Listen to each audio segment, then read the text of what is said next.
omunye umuntu uyeza lokho sikhuluma ngomgqumeni sikhuluma nangako ukuthi ucela ngomgqumeni yabona uyafisa ukuthi ke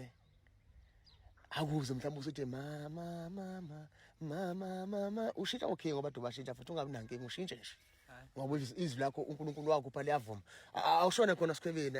angikuphoqi mfethu kodwa ngiyazama ukuthi ngikuveze kubantu mfethu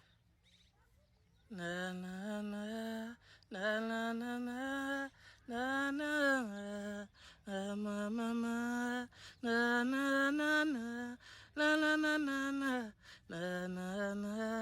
na na na na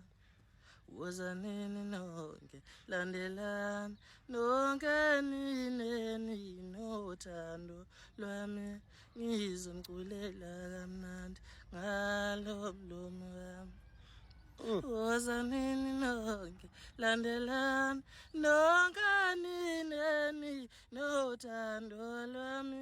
ngizomculela kamnandi ngalo mlomo wami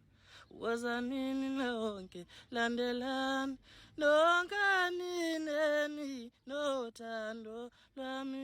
ngizomculela kamnandi sihlale ngenjabulo lapho nje sibathola nini noSkhwebeni ndoda akazi sibathola nini noSkhwebeni akazi mhlawumbe angazi mhlawumbe izodlanga nje nabo asivele ayenza kanjani ngoba ngeke sikwazi ukubathola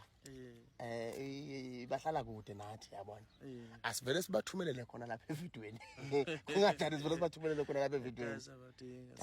asivele sibathumelele khona lapha evidweni mfethu yabona athi sisenza umyalezo